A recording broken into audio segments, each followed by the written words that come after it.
All right, and we are back here on the GSMC football podcast. And for the fourth part of the show, we are going to talk about the AFC East wide receivers. We'll get into that discussion. We will rank the wide receiver groups within that division. So let's get right into that. So, of course, we got the Patriots, who I've talked about, who I'm going to talk about more in the final segment. We got the Dolphins, the Jets, and the Bills. And no, that is not how I'm ranking them. But let's get into it now. So we're going to start off with the Patriots. And we'll get into talking about their offense, a little bit. In a little bit, we'll talk about them, in the second part or the final part of the show. But out of the teams within this division, I do believe this is the weakest of the group. Right now, you kind of look at Kendrick Bourne as the number one wide receiver, and he's recovering from an ACL injury from last year. They did recently cut Juju Smith-Schuster, so it'll be interesting to see where he could end up potentially, because I think he's still only 25. They did bring in KJ Osborne. Kashawn Booty made some plays last week. Demario Douglas, Jalen Polk, who they drafted. The Patriots' wide receiver core is definitely lacking. And, when you got a young quarterback, now Jacoby Brissett is going to start, but you got a young quarterback in Drake May that, is eventually going to take over and be the starter. But you want to surround him with a lot of talent, and I just don't think, the Patriots have that right now. The offense is definitely lacking. The Patriots in general aren't, I just don't think are going to be a very good team this year. Now, could Gerard Mayo, a new voice, step in and, maybe the Patriots overachieve a little bit? Anything is possible. But right now, I just don't see it. And with this wide receiving core that they got is definitely the weakest. Because you really, Kendrick Bourne as your number one wide receiver, and especially with him coming back from injury, and how are these other guys going to step up, like Douglas and Jalen Polk, who they drafted, recently. They do have some young guys on this team, but again, I just, right now, I don't really see anybody as a difference maker. So, we'll see, but yeah, this receiving core really is lacking, and that's why I'd put them right now at 4. At number 3, I got the Buffalo Bills. Now, they got an interesting receiving core. No more Stephon Diggs, but you still got Khalil Shakir, who I think is going to be a good player. They drafted Keon Coleman, who could be that number one receiver that replaces Stephon Diggs. But they brought in all these other veteran guys, and one of them actually, I think, is hurt. Chase Claypool got placed, I think, on. Did he get placed on injured reserve? But they did bring him in. They brought in Marquez Valdez-Scantling and Matt Collins as well. But yeah, Chase Claypool has been placed on IR. So already he's hurt. So, and that's one of the guys that they brought in. It's a toe injury. Now, he originally was described as day-to-day, but yeah, so he's on injured reserve, and he's missed a lot of camp. So, he might end up being someone that just really does not have an impact for this team this year. But the main guys, you got Khalil Shakir, Keon Coleman, and I think Curtis Samuel, he did have a nice play in the preseason game against the Bears. I think right now that's your top 3. Top 3 wide receivers. And I think Curtis Samuel could be decent in this offense. We'll see how Keon Coleman is at the NFL level. I really do think Khalil Shakir could be the number one receiver in this offense. Made some good plays down the stretch for them last year, and then had that touchdown reception in the playoffs against the Bills or against the Steelers, where he just broke a bunch of tackles and was able to score. He's a good player for them. So I don't know. I maybe I'm too optimistic when it comes to him, but I think right now that's your top 3, and then you got MVS and Matt Collins and those other guys, as your depth pieces. So But yeah, right now there's no true number one wide receiver on this team at the moment. So that's why I'm kind of putting them at 3. So then at number 2, I got the New York Jets. Now they have their number one wide receiver, and that's Garrett Wilson.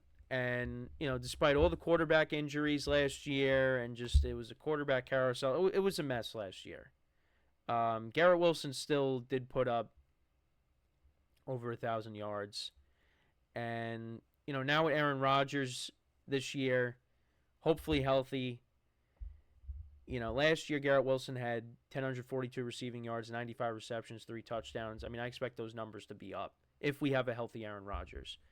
And then on top of that, they also brought in Mike Williams. They drafted Malachi Corley. So those are your top 3 wide receivers right now. You also have Xavier Gibson. Allen Lazard is hoping for a bounce-back season. And, look, he was really bad last year, but I do think you got Aaron Rodgers. Lazard should be better this year. But who knows? Right now, though, you know that Mike Williams and Garrett Wilson are going to be 1 and 2. Malachi Corley could be that number 3. But like I said, you got Xavier Gibson, you got Lazard. So, yeah. But they do have their number one wide receiver, and that's Garrett Wilson. With the Bills, I mean, if they still had Stephon Diggs, I probably would have put the Bills ahead. But right now, because there's just some unknowns there. I mean, there's unknowns with the Jets too, because Mike Williams is working his way back from injury, and on top of that, your quarterback's coming back from injury. So, if your quarterback position isn't in the best situation, the receivers definitely will be impacted by that. So, yeah, I like the Jets at 2. I with Garrett Wilson and Mike Williams. If Mike Williams is healthy, which has been a problem for him, he should be good. Garrett Wilson with the healthy Aaron Rodgers, could be in line for his best season so far as a pro going into year 3. So I got them at 2. And then at 1, I mean, this was pretty easy. This was a no-brainer, and that's the Dolphins. 2,000-yard receivers in Tyreek Hill and Jalen Waddle. With the NFL's passing yards leader last year in Tua Tagovailoa. A big part of that is because of having these 2 guys. These 2 guys have been a great duo together since Tyreek Hill got there. Tyreek Hill is one of the best wide receivers in the NFL. You could make the argument that he is the best wide receiver in the NFL. Jalen Waddle is one of the best number 2 wide receivers in the NFL as well. He's been a good player since they drafted him. But yeah, this was kind of a no-brainer. I mean, these are 2. Jalen Waddle could be a number 1. And he was a number 1 before, Tyreek Hill got there. But, yeah, this was, like I said, this was pretty easy. Tyreek Hill, if he doesn't get hurt last year, probably finishes close to 2,000 yards receiving. And we'll see if he ends up getting to that mark, if he doesn't get hurt. Yeah, it was pretty easy to, to rank the Dolphins at 1. But to kind of go through it again, at 4 I had the Patriots, 3 the Bills, 2 the Jets, and then 1 I had the Dolphins. So after this, we will cover the AFC North tomorrow, which will be interesting. The best division in football. We'll be back around to them again. With doing these rankings, we're back there. Like I said, 3 more divisions after this. We got the AFC North, AFC South, and then the AFC West, and then we're done with the receiver rankings. So let me know what you guys think about the rankings for the AFC East. How would you rank the receiver groups within that division? So, yeah, when we come back from our final break of the show, we will talk about the Patriots again, because I know we've been talking about them in pretty much every segment. We will preview the game tonight between them and the Eagles. Obviously, it's preseason, but I believe that is the only game that is on tonight. So we will talk about that, and just some more stuff to talk about with the Patriots from some of the stuff that I was reading on their offense specifically. But yeah, that is the only game tonight.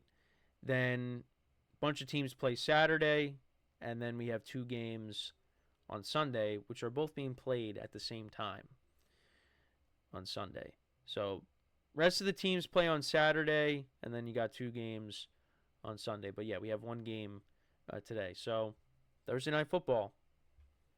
That's when you know we're back, is when we got Thursday night football, and we are less than a month away from the first game of the regular season, which I cannot wait for. I'm just get us to that point already, please. I just want to get there so badly. But we'll talk about these 2 teams when we come back, what to expect from tonight. Again, with the Eagles, you're probably not going to see any of their starters. But the Patriots, you'll probably see, Drake May, I think. So that's what we will get into when we come back from our final break of the show already. The show always goes fast. So for one final time today, stick around, and we'll be right back here on the GSMC Football Podcast.